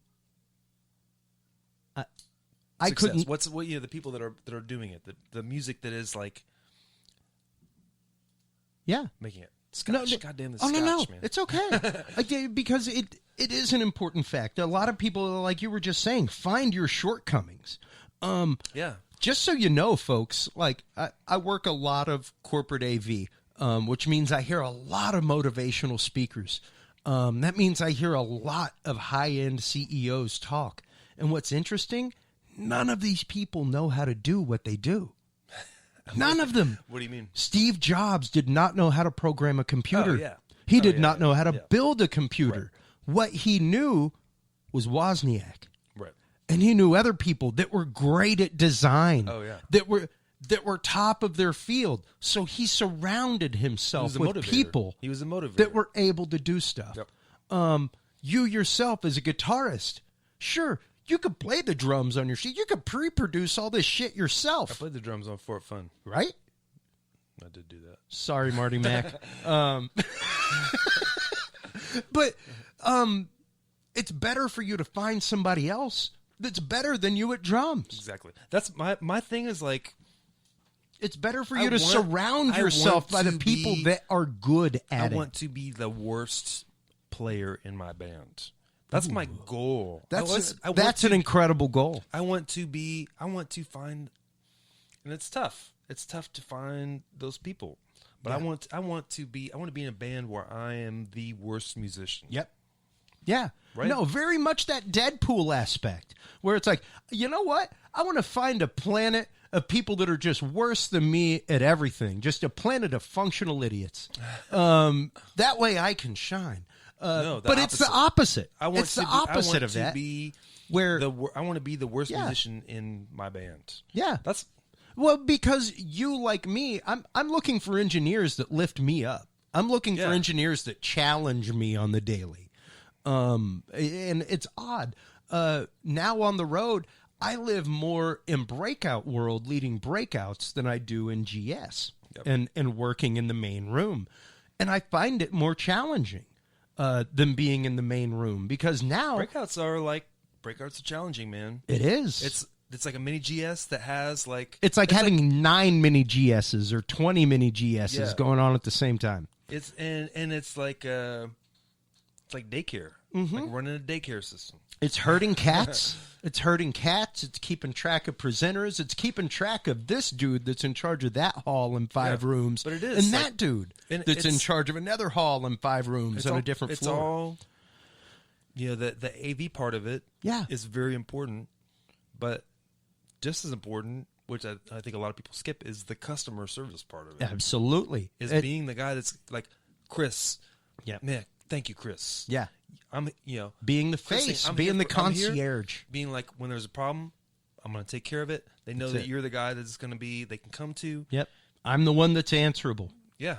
And you will take care of it. Absolutely. And you'll get it done. That's the biggest part of it. That's the biggest part of the whole thing. And that's the exact same thing. I consider myself, whenever I'm in that position, no different than when I was the lead engineer / producer for a band. No different. There's a problem. My job... You're the guy that's going to get it taken care of. My job was to coax 5 egos on stage at the same time and make sure everybody was happy, be it with their monitor mix, with what they're seeing, with what's in front of them, with their sound, what have you. It's no different. It's not a concept of, no, you can't have that. It's, let me see what I can do to help you. Let me see what I can do to make this show better for everybody involved. And like you're saying, having musicians that challenge you, having musicians that cause you to up your game only makes you better. That's what I want. It only makes you better. and that's what every musician should want. I myself, as an electronic musician, personally struggled and still struggle, Clint, with collaboration. Wes Goins was one of the only people I found that stepped into my studio, and when we were done, like, recording an esoteric just jam session, wasn't like, ooh, that felt weird. Wasn't like creeped out by the vibe. Instead, he was like, oh my God, dude, did you feel that? That was friggin' incredible. Like, you think we can make that happen again? And I was like, oh, here's somebody that's excited to make that funky, weird, like, ooh, that almost felt like uncomfortable because neither one of us knew where we were going with what we were doing. But there was still an unknown trust that was happening, that I trusted him, he trusted me, and we both ended up at this cool result that was like, oh, look at what happened with us utterly just trusting each other with this moment. That's cool, man. And it's a beautiful thing, and it's a hard thing to find. So when you find it with a band, when you find it with musicians that challenge you, that keep you on top of your game, that keep you striving and struggling to be better, especially the struggling part. The striving's easy. The struggles are what's hard. And when you're all struggling together to be something better than, like... That to me is a good thing. Yeah, no, because it's the struggles that steel you together. That I find from that, like, where is me, like, I love that feeling of going to a show and seeing someone that, like, has their shit together, and it's like, man, yeah, and it reminds you, like, how much work you have to do. Yeah, I saw Eric Gales at Antone's, and it was like, holy shit. Yeah, just makes you feel like inspired to go home and play. I love going to a show, and that makes me want to go home and practice. Yeah, that makes you want to go home and really polish yourself. And be like, ooh, I see what I could rub the edges off of on this piece right here. Where it's like, you think, oh, I'm doing pretty good, and then you see a show that's like, nope, got a long way to go. I love those shows. Yeah, you know what I mean? Well, because you're striving, you're wanting to be better for yourself. And that, I think, is what all too many people don't do. They're more looking for the ways that they're strong and that they can sell themselves than looking at where they can improve. Oh, absolutely. No, you got to have your chest out. You know, there's as long as you're open, like, you do have to push the things that you have to push your strengths. You have to promote your strengths. You got to have as your long swagger. as you have that, like, in part of your mind open to, like, okay, this is what I'm presenting. This is what I'm saying. This is what I want the world to see. Yeah. But also in my mind, this is the part that I know we've got some room to improve. Yeah. There's always room to improve. Yeah. With that in mind, as we kind of wrap up, Clint, What's the dirtiest secret behind Big Jaw? The dirtiest secret. The behind dirtiest Big Jaw. secret. Not like personally, but like, yeah, there was this track where we just had an utterly ripped speaker cone on an amp, but it sounded cool and we kept it.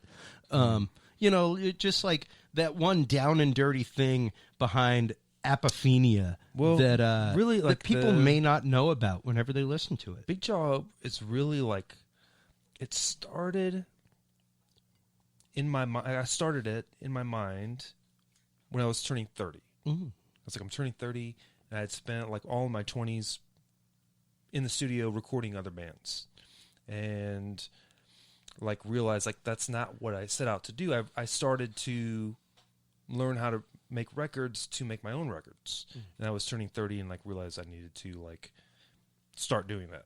Yeah. So Big Jaw is really a very solitary experience. Like making Big Jaw records, it's myself in a room, like just playing everything, writing everything one thing at a time. Sure. So I don't know if there's like a dirty secret of like, I wish it was like a beautiful like Rolling Stones like in the studio, everybody like ugh, like a bunch of like camaraderie. That's what I wanted. Yeah. I wanted a band. I wanted a band that's like friends and like hanging out and like making records. It's not that yet. Well, I really think that comes along. I like it to be, but I don't like dirty secret. Oh, man, I don't know. I've never really. That may be in and of itself the dirtiest secret of all. It's just kind of me. Is that like it's doing it? Yeah, that Like, it's the Clint show with some people stepping in on musician. It's me as an old ass man just Yeah. trying to figure Old it ass out. man, yeah. Me just trying to like trying to. Cue the laugh track. It's me just trying to like just to me trying to make my mark. That's the Yeah. whole thing. It's yeah.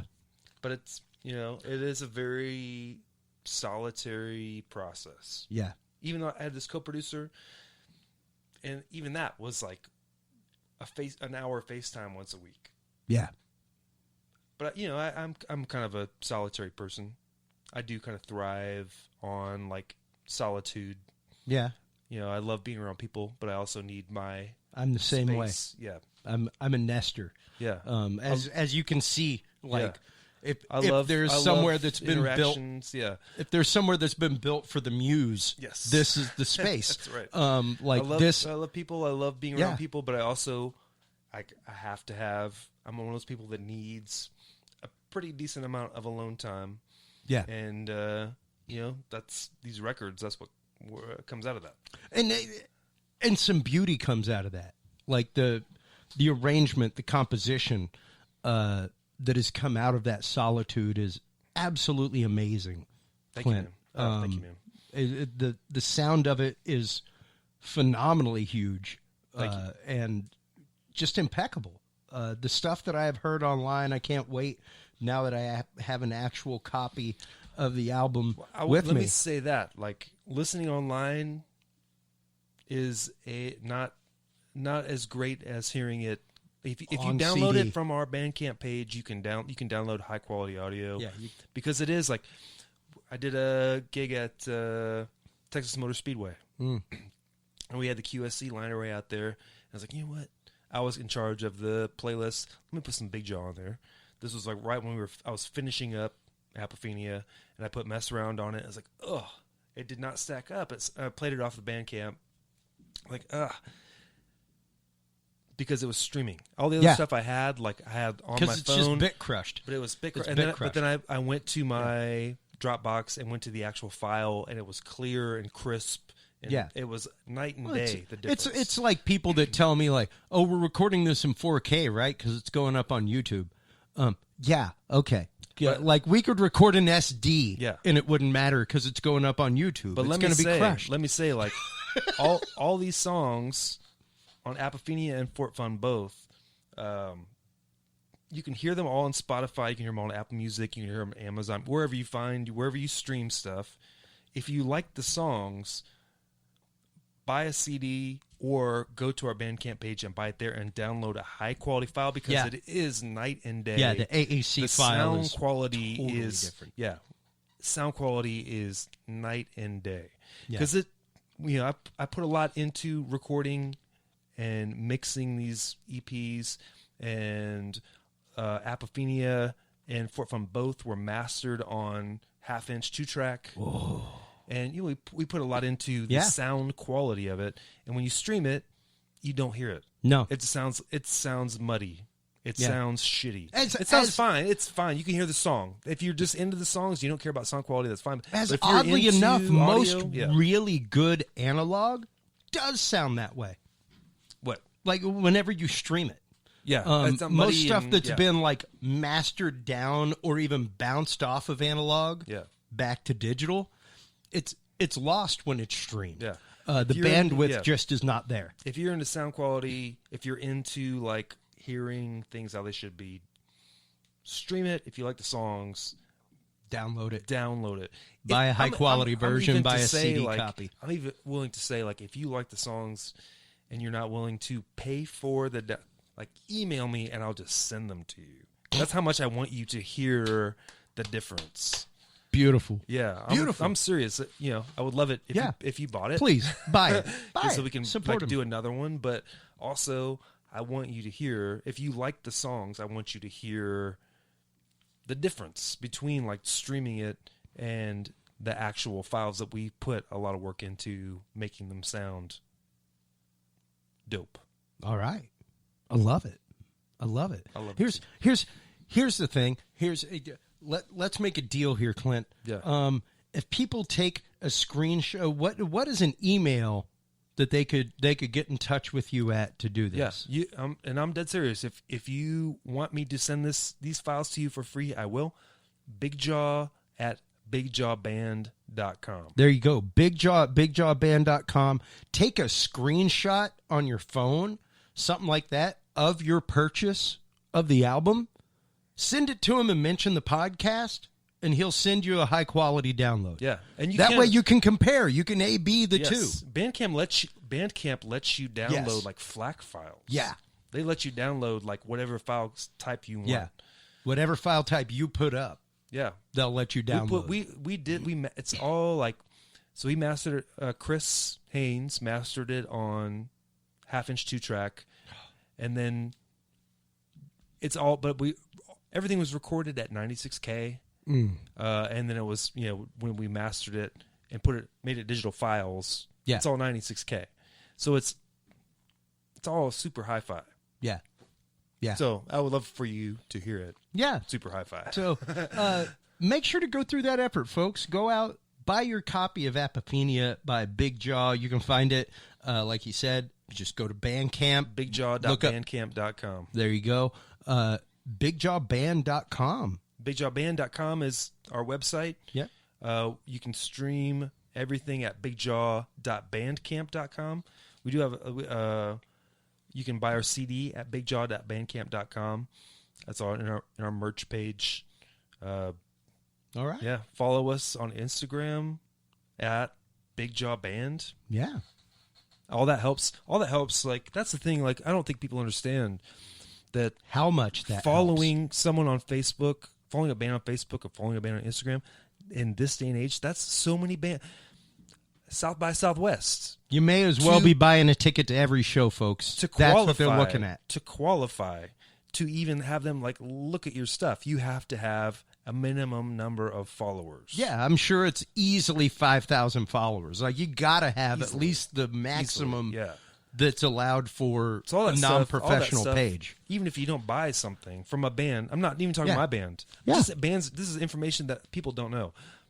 Bands in general. If there's a band that you like, follow them. Yes. Follow them on Facebook. Amen. Follow them on every spot. Instagram, Facebook, wherever you can find And them. bands. If you like them, follow them, 'cause I'll that admit helps. it. I'm not even making myself available to all generations. No disassembling on Instagram. You know? Yeah, because when you try to book a show, that's the They're looking first, for it. That is the They're looking first for it. thing that bookers look at. That's it. They look That's at it. how many followers do you have. And I can tell you folks, not only as a former booker and promoter for shows, but as someone that runs a podcast network. Like, I get the questions about talking sound. Like I've asked people like the lead singer for the Oak Ridge Boys. I may have him on The here. Oak Ridge one day. Boys? Dude. I'm a huge Oak Ridge Boys fan. Yeah, you know, like like that was all right. That wasn't bad. Like I'm a huge Oak Ridge Boys fan. And I saw that they were doing like a silver away, my friend. they were doing like a Christmas gospel album or something, and the lead singer is one of my connections on LinkedIn. No shit. And I was like, dope, dude. I'd love for you to come on and I have promote a the new recording album. of me singing Elvira when I was like 10 years old. Nice. Yep. Somewhere I have a picture of me at 6 years old dressed up as Peter Criss for shit. Halloween, like white makeup, cat whiskers, aluminum foil on the rubber boots. Like I want it blown up as a poster. That's what I want. Yeah, I want that poster too. Yeah. Soon in our merch page. But it was funny for me to be like, hey, I'd love you to come on and talk about like your years of doing this music that has meant so much to so many people and what you're doing with it now. And the first question was like, oh, I don't know. How many listeners do you have? Yeah. I'm like, I don't know. How many people are asking you to come on and promote your new gospel album, dude? Yeah. Like, that's not even what you did for half the time. It's what you're doing now. How many people are asking you to come on and promote that? Yeah. Because I don't see you, like, promoting a lot of appearances for it. Just saying. So it's odd to me. And the thing is, these profiles have popped up with some of our shows simply because of the follows that we have and because of the shameless self-promotion that we do. Like Dudes and Beer, whenever I'm like, hey, international author, come on my show, they go on my page and they see other international authors. They also see like posts with 1,000+ views, stuff like that, because I'm out there shamelessly self-promoting it. So like I said, what you have to do now, right? Go online, unless you're willing to. There's one of two options. You can do it yourself and learn how to do it, or you can dump tons of money on somebody that knows how. But if you've got the money, dump it. Tons of money. If you've got the money, dump it, people. The internet is if free. not, the internet is free.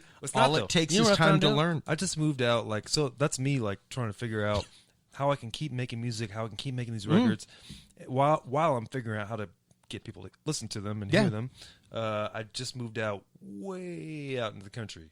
Oh yeah, I moved so far in the country that I don't have internet access. Yeah. I called Time Warner or whatever, and they're like, "Oh yeah, no, we don't come out there." Yeah. No. So I've been in like a hot spot where I go to Austin. There's an Austin Java out there. I go to Austin Java. And Yeah. that's what I did this morning. Go and sit for an hour and a half so that you can get your emails done and stuff like that. And there are things out there that you can do for $100 or so a month. And we can talk about those. I also don't have trash service. Yeah. So I probably shouldn't be saying this. I also dump all my trash at Austin Java. Austin Java, you're one stop. Yeah. Well, if I say hashtag Austin Java, are they going to tag in? Like they'll be watching out for me to dump when I'm dumping my trash in their dumpster. Only if they can identify you. So well, I feel like I'm painting a picture of myself right now. You're painting a perfect picture of a musician. Yeah, but here's the thing. Like, okay, I just moved into this house way out in the sticks. But I have a year lease, and this next year, this is my commitment to this next year. I'm like, to make the best music I've ever made. Yep. To make the best art I've ever made. This next year, from like, I just moved in. I just bought a bed today. Nice. I don't own a bed. I've been sleeping on an air mattress for the past couple weeks. But also painting a picture. But this next year, from September 2019 to September 2020, I'm focused. Yep. I'm going to be making. What are your 3 goals? My 3 goals? What are your 3 goals? Because I'm a big believer that everybody needs at least 3 goals to fulfill every year, once a quarter. I'm working on well, and that's going back to like all the emails and all that stuff. Like all that stuff, I'll do my best. My mind doesn't work that way. My mind is not. I'm not like the office. Like no. Organized. You need to surround yourself with someone that is that person. I'm not That's all. Organized like that. My brain doesn't work that way. My brain is like, I want to make art. Yeah. I want to make music, and all that other stuff like takes away from that. But I know it's important and necessary, so I allocate so much to that. Yeah. And I know that hurts me because I know it's not, it's keeping me from getting to the next level where I can maybe find someone to take care of that stuff. But at the same time, all of my goals are based for the next year.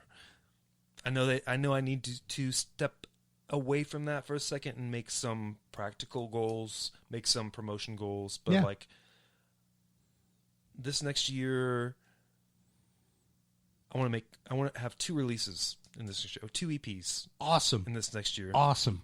And I don't know if I want to announce this now because I might change my mind, but these releases, like, I'll have an idea and then it'll grow and expand and change and twist and turn from there. But my first thought for this next EP is I want to make a dance record. Oh, nice. I want to make, and not like, not EDM or any of that stuff. Yeah. But I want every song, I want to make it feel like, I want every song to make you feel like you want to move. Yeah. That's all. I mean, like, not Yeah. every song has to make you feel like you want to move. That's my goal for the next EP. All right. Every song. That's an honorable goal. Yeah. No, like, sensitive stuff. No. Yeah. I want no to broody action. No, none of that. Yeah. And I might change that as it goes on, but that's my initial impetus for this next record is I want to make songs that make you move. Yeah.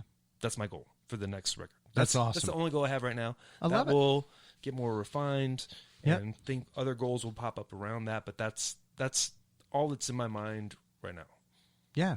for starting this next project.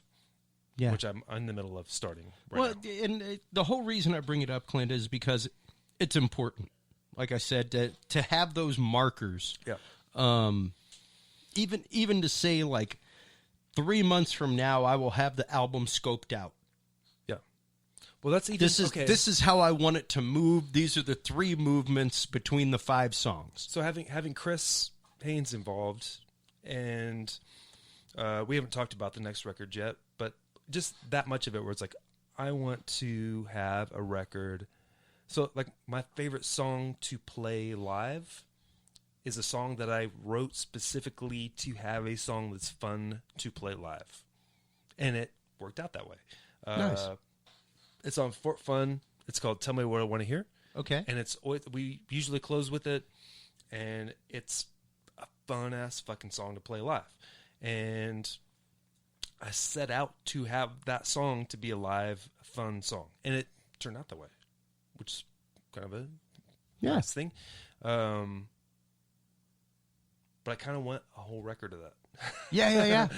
No, I But myself. I told Chris, so I was like, I want a record where I can, every song is a dance. And he's like, okay, so this record is going to have to be different than the other records that you've done in the way that I've approached starting the songs. Where every other song, every other record, like, I haven't had a plan. I go in and, like, I have a space, and just, like, whatever happens, I'm going to make something out of the space. Yep. So this next record, he's like, you have to think about it more. You have to think, you have to have kind of a game plan. You have to have, like, a little bit more of a structure in mind. Yeah. So Like I said, actually sitting down and graphing an album out rather and than saying, like me sitting down. it's going to move from here to here. Yeah. And Every other 5-song record- EP, this is where it moves from place to place. all 4 records from the beginning to now have all started from me, like, picking up a guitar, Yeah. fucking around, or sitting at the drums and fucking around, or picking up a bass and Yep. fucking around, or singing and fucking around, like, and see what happens. This next one is going to be like me sitting down. I want a song to do this. Yeah. And how can I get there? Yeah. So it's gonna be fun. Yeah. It's gonna be a really interesting process for me to like start with a goal like that. Tell me what I want to hear. It had that goal, and I went about it a little bit different way. But just sitting down before I pick up any instrument, and kind of like having the broad goal in mind. Goddamn, scotch. I feel that scotch right now. Well, no, it's definitely the fact of, like you said, having the broad goal, having it scoped out as far as what you want it to be beforehand. Different experience for me. You know, and there's definitely the concept. I'm very much a whenever I hit record and hit play, I just listen. Yeah, I just listen when I record. My music operates in a different type of music typically. So I was taught very much to, because I don't know music theory, things like that. I was taught to compose kind of like a bar graph. Like if you look at an editing screen and you see like, oh, here's this little chunklet and there's that one and there's that. That's how I was taught to compose. Yeah. Was like, this is the emotion I'm trying to get across. These are the sounds I'm going to use. This is the duration of that sound. This one fades into that, goes here, goes there. Well, that's my other handicap is that I don't know shit about music. Yeah. I don't know. I mean, like, I'm mostly self-taught. Yep. And I don't understand theory. I don't know. Like, the past year, I've really worked really hard at learning the names of the notes on my fretboard. Nice. Yeah. That's huge. It is huge. It is huge. It's a big difference. Yeah. So I'm trying. I'm exactly the same way. Yeah. And when it came time for arrangement and composition class, it was one of those that my arrangement and comp teacher would see what I had written on paper and listen to what was going on and go, oh, okay, well this chord structure is entirely too complex. Like I can see what you were trying to notate and you didn't quite notate it right. Oh, you can write? You write? Yeah. Given enough time, I can look at a staff and write down what the notes are, but that's literally like a long transcription process. And that's why she taught me the means of composition that I know. Because she was like, what you're doing sounds cool. And it sounds awesome and dissonant, and I'm with it. You just don't know how to notate that 10-finger chord. Right. There's a way to notate it. It's just way too complex for you to do. So I'm going to teach you this means of composition so you can do what you hear in your head without it tripping in the way of musical theory. And it was interesting. It was very much more learning to arrange, compose, and engineer with the concept of sound as a whole than it was as like melody and harmony. Was that college or a little bit? Yeah. I spent about a year doing recording engineering before a professor grabbed me and was like, listen, man, what you're doing on a 4-track at home is what most people will be doing with the multi-track when they leave. You need to go out and meet people. You need to learn who to meet, where to meet them, where to roll cables so that you meet the right people. You just need to get out and get your hands dirty. I mean, that's the most important thing of all. Knowing how to roll cables. It's because if you don't know how to wrap a cable, nobody respects you. Exactly. Nobody. Your gardener will respect you. Yeah, that's right. That's about it. Because they roll cables the same way. And California roll right over the elbow.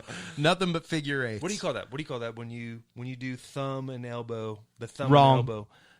I call it wrong. That? I heard someone call it that a California rap. I've heard California rap because it's just lazy and fast. I've heard gardener roll. Yeah, okay. You know, because that's how people. Or contractor roll. Because that's how they roll up their extension cords. Know how to wrap cables too. Yeah, I mean most people. I don't know why people called it that. Because kind of like the California stop. It's kind of like, feel like I'm gonna kind of stop, but not really. I did a gig in San Antonio. Ended up being kind of a nightmare gig, not a big job, like an AV gig. Yeah. And it took me over a year to get paid.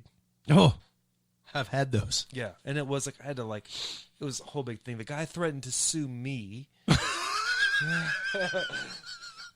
We have episodes about this. You do? We do. We do. We have episodes on how to collect your Like, money. I felt like stuff. I called so many people. I felt like I was a detective. I had called this Hey, guy man, I had one recently where I went out and helped a buddy. I was telling you before the show, other than corporate AV, I don't do a whole lot of rock and roll anymore. And a buddy of mine was This is corporate. I know. And it's pretty rare that you get stiffed on them. But I had one where I went out and helped a buddy of mine's band. I am not by any means, like, you sit me down at an 84 input analog console, I'll wreck that shit all day long. Get me on a 12-channel digital board, and I'm like, so I've got like 6 hours to figure out the patch bays, right? And like how it routes around. I'm definitely not like, in the corporate realm, sure, but in rock and roll, where it's like, let me throw some reverb and delay on the snare drum, like, I'm just not like I was with analog stuff, where it's like, okay, auxiliary, bringing it back in, patching it, you know. Corporate, though, man, I can do that all day long. It's usually pretty simple. Yeah. You Well, figure and out- you've got all day long to dial in your sound system and to figure out your 12 inputs and to copy and paste them because you're using the same mic elements. Right. You know, you don't have that in rock and roll with 5 stages or 10 bands in a day. You just don't have that time. It's scramble and know how to use your stuff. And for me, it was just funky. And at the end of the night, it came, and, you know, I figured, hey, I'm there. I've got my cables. I've got my mics. I'm helping my buddy out. Stuff like I'm going to be getting my cash at the end of the night. It came up to like, so yeah, I can PayPal you on Monday, right? Oh. And it was like, oh, you're so lucky I'm here helping my buddy. And then I love him so much. Because otherwise you would get these 4 knuckles across the face. Well, this show, the guy that took me like over a year, and it was like I had to keep pressing and pressing. It's rough. But on the strike on that show was kind of like the first kind of red flag, where like half the guys they hired for the strike, they hired from Craigslist. Oh, yeah. And we're watching just dudes like telling really rough stories and doing the over the thumb, over the shoulder rap and all the cables. Like, hey man, like. You're going to destroy that cable. Please stop. Yeah, Please stop. Can I just show you how to...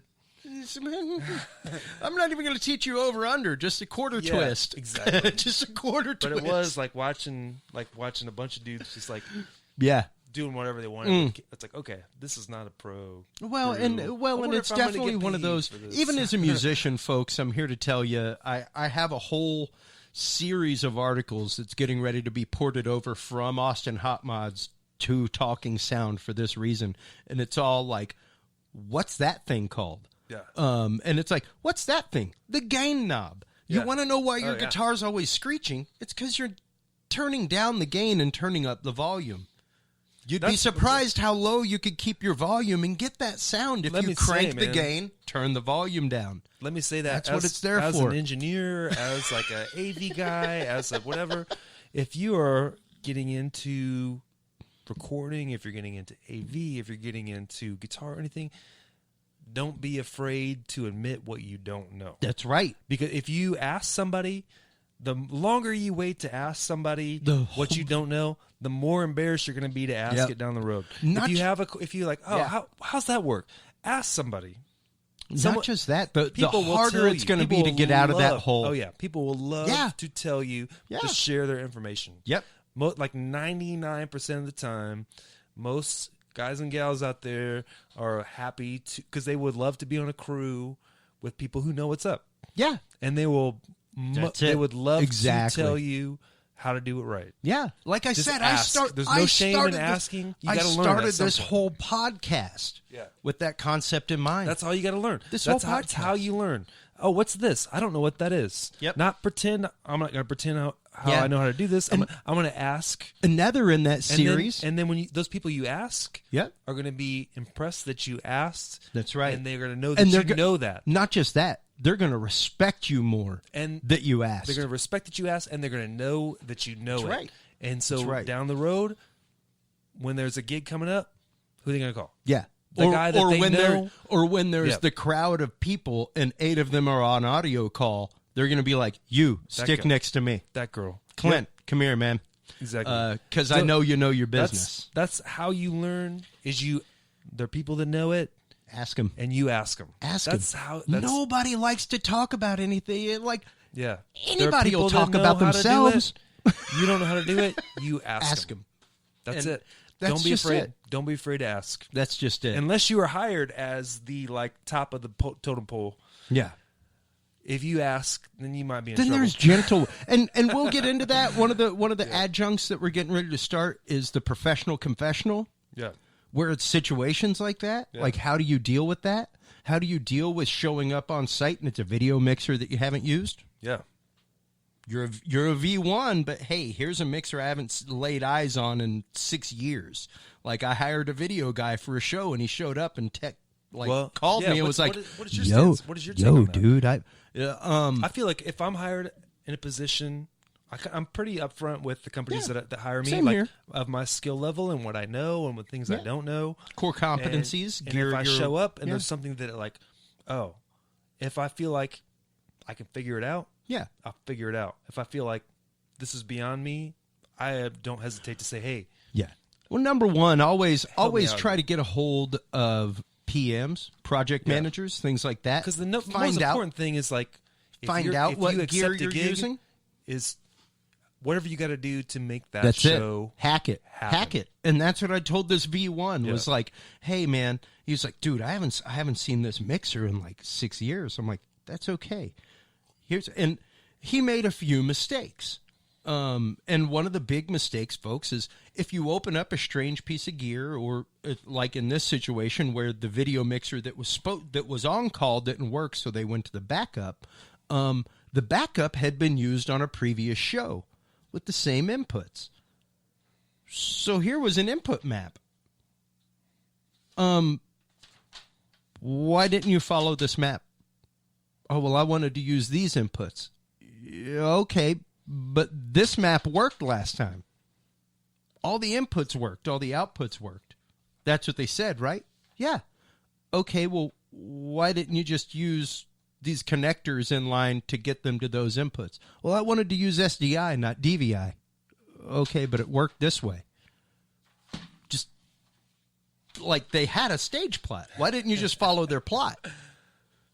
Like, that's cool if that's how you wire it. But here's the last way it worked. Did you try that? And he hadn't. Yeah. So it was one of those like, hey, man, just follow what's there. Ask the question. Do you guys have an input map from the last show you'll use this on? And you'd be surprised. Frequently they might. And at that point, it's nothing more than a Google hop, skip, and a jump away to download the manual, find out anything else you need to know. Yeah. But yeah, preemptive knowledge is a plus. We frequently don't get that in the field that we work in. They're like, I don't know, it's a digital console. And you show up and it's like a Yamaha QL and you've never run a QL. Most of those are like, it's wash, rinse, repeat. It's just, there's a lot it's of in a different menu. Things, a lot of stuff you can find online. Yeah. There are some weird, like,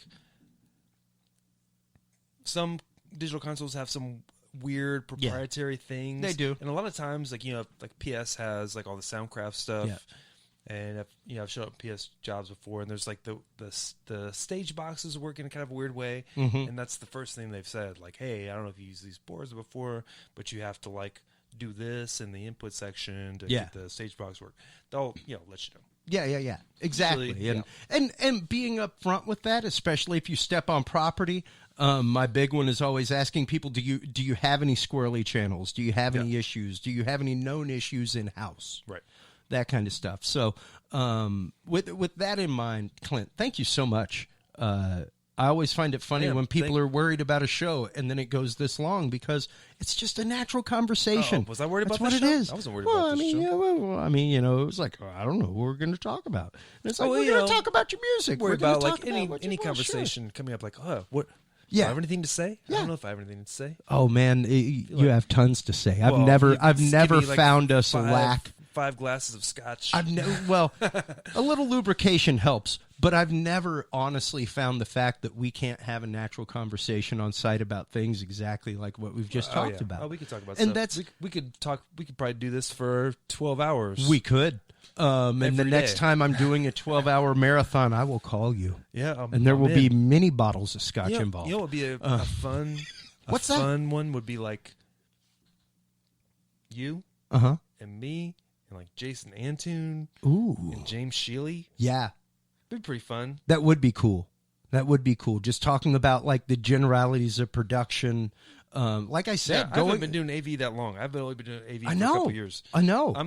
So I have the kind of like the newbie. I've been an a recording engineer for 20 years. Yeah. But like the AV thing is a different animal it's a altogether. whole different world. And I didn't get into that till I moved to Austin. Do you know Brendan Ryan? Do you know that guy? Yeah, Brendan, who was like, oh, you know audio, you can do this. Like I think Brendan did front of house for Waylon for a long time. Yep. But Brendan got me into. He's like, oh yeah, I'll hook you up. It's a different world, man. It is. It's a different world of expectation. It's a different use of the same gear. Yeah. Like night and day use. Yes. So I'm, for AV, I feel like I'm still kind of a novice AV. You've definitely grasped the concept. I understand the concept. I understand the concept that it is mostly customer service. Yeah. Yeah. Which is a lot of jobs. It is. And that's a lot of technical jobs are customer service, and that's the aspect that a lot of people overlook. Clint, even playing music on stage is customer service. Absolutely. It's nothing but if you can't read your audience and know that, hey, I know this song's in the set list, but that is not where this crowd is right now. And if you can't change that on the fly, you're going to have a tough problem. And it is reading a crowd. It's learning to read those little cues. It's learning to, just like with a client, go like, they're really not feeling comfortable right now, and I can feel that from 10 feet away. Yeah. And you can. If you tune into that, it's no different than feeling that on stage where it's like, wow, the drummer's really not feeling that mix right now. Yeah. And I can just tell by how he's playing. Yep. So thank you so much for coming on, taking the time to talk about Apophenia, Big Jaw, everything, man. Yeah. Everything. Yeah. You're welcome to come on anytime and chat. So let me know. I'm around. Absolutely. I don't know shit to do. Once again, tell everybody you want to share this delicious scotch with me and get me drunk. My tenure is yours, buddy. What is this? That is Speyburn. That is Speyburn tenure. Okay. It was very smooth. Yeah. Big fan of it. Yeah. I'm a fan of it now. Affordable scotch, folks. Literally about $30 a bottle. No kidding. Yeah. Yeah. Like in the Dirt Diggers section, that's actually really amazing. It's good stuff. Yeah, that's for good. the price. That's smooth, not harsh. No, it's Speyburn. It's nice. Speyburn. I tend to go to the 10-year. That's about $4 more a bottle. Yeah, but that's worth it. Yeah, worth that $4. Way worth. So while you're online, everybody, tell them where they can go on, check out the music of Big Jaw, buy the album Apophenia, where they can go to get merch. Last chance for shameless self-promotion. So all of our merch, we have T-shirts, we have stickers, if you buy a T-shirt or a CD, I always throw in stickers, bigjaw.bandcamp.com. If you want our like glossy email or a website that we send out to, whatever, it's bigjawband.com. Is that what it is? Big Jaw Band. Yeah. Oh, Jesus Christ. Yeah. BigJawBand.com, I believe that's our website. We're on Spotify. We're on Apple Music. We're on wherever you find music, you will find us. And I'm serious. God damn, it's scotch. I'm serious, though. If you listen to our music on Spotify or Apple Music or wherever you stream it, and you want to hear the full quality audio, I will send it to you for free. Email me. BigJaw@bigjawband.com. And mention the Talking Sound podcast to make sure to get your free high-end download. Yes, I will send it to you. Yeah. If you feel inclined, if you love it that much and you want to pay for it, you can download it at bigjaw.bandcamp.com, and you can pick what kind of file quality, sound quality you like. Just go buy it. If you like it and you don't have the dough, I will send it to you. There you have it. A gift from me. There you have it. Clint, thank you so much for coming on the show, man. Yeah, thank you for having me, bud. While you're online, checking out all the great music, all the great merch from Big Jaw Band, make sure to go on to audibletrial.com/talking sound. That is where you can get your free 30-day trial of Amazon's Audible. Tons of great books, tons of great information there. Go on, check it out. 30 days free. audibletrial.com/talking sound. talkingsoundpodcast.com, talkingsoundshow.com is where you can find all of the episodes, where you can find the freelance AV directory, all kinds of stuff. Go online, check it out there. As we go out, here's some more of the great track Mess Around off the album Apophenia by Big Jaw. Until next time, everybody, take care of yourselves, take care of your hearing, and remember, keep reaching for 11. We'll talk to you soon. Bye-bye.